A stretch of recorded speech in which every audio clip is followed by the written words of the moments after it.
Bagaimana kedudukan partai-partai politik dan organisasi-organisasi sosial dalam masyarakat Islam?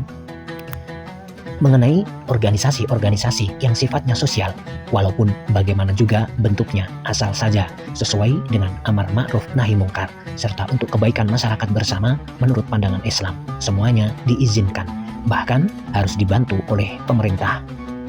Karenanya, setiap organisasi itu haruslah melalui izin dari pemerintahan setempat yang meneliti buruk baiknya keadaan yang terkandung dalam organisasi tersebut. Hal ini sangat diperlukan untuk menjaga agar tidak kemasukan pengaruh asing yang bertentangan dengan hukum Islam. Tentang partai politik, terdapat dua macam ketentuan.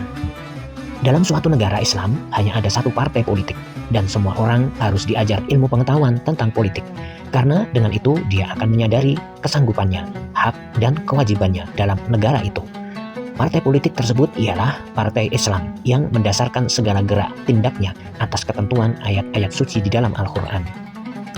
Karenanya dalam negara Islam tidak akan terdapat berbagai partai politik seperti pada negara-negara asing, dan tidak akan terdapat pula partai yang menamakan dirinya Muhammadiyah, Aisyah, Partai Ulama, dan sebagainya. Dalam hal ini orang hendaklah berpedoman pada ayat suci surat ketiga ayat 103 dan surat ke-7 ayat 3 yang melarang orang Islam berpecah-pecah dalam masyarakat. Sedangkan partai politik yang lebih dari satu senantiasa akan mengandung perpecahan. Selanjutnya perhatikan maksud surat ke-6 ayat 153 dan surat ke-6 ayat 159. Masyarakat Islam yang terjajah oleh kekuasaan asing sebenarnya tidak diizinkan oleh hukum yang tercantum di dalam Al-Quran. Hal ini seperlunya telah kita bicarakan pada video-video yang telah berlalu. Tetapi sekiranya masing-masing kejadian juga karena kelemahan dan keadaan yang tak mungkin dielakkan, rasanya bolehlah orang-orang Islam mengadakan 2 atau 3 partai politik yang sifatnya non-kompromi dengan partai kafir.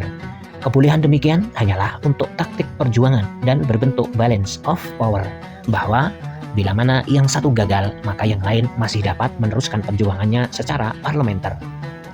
Dalam hal ini bolehlah orang Islam menamakan partainya dengan Muhammadiyah, Pemuda Islam, Partai Ulama, dan sebagainya yang berjuang secara parlementer.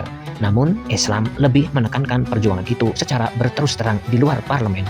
Hal ini ingatlah maksud surat ke-5 ayat 48 dan ayat 49 sebagai dasar perjuangan partai dalam parlemen, dan surat ke-8 ayat 59 sebagai dasar perjuangan di luar parlemen.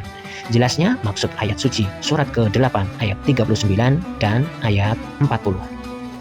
Jadi menurut ketentuan beberapa ayat suci Al-Quran, nyatalah bahwa seorang Islam yang sebenarnya beriman kepada Allah tidak akan sudi bekerja sama dengan orang-orang kafir dalam suatu negara, apalagi untuk berada dalam negeri itu selaku golongan terjajah. Mereka senantiasa berjuang sesanggupnya dengan harta benda dan jiwanya untuk menegakkan hukum Allah yang terkandung di dalam Al-Quran. Mereka akan berbuat sesanggupnya karena menang dan terbunuh. Masing-masingnya akan dibalasi Allah dengan surga di akhirat nanti. Surat ke-4 ayat 47 dan surat ke-3 ayat 170.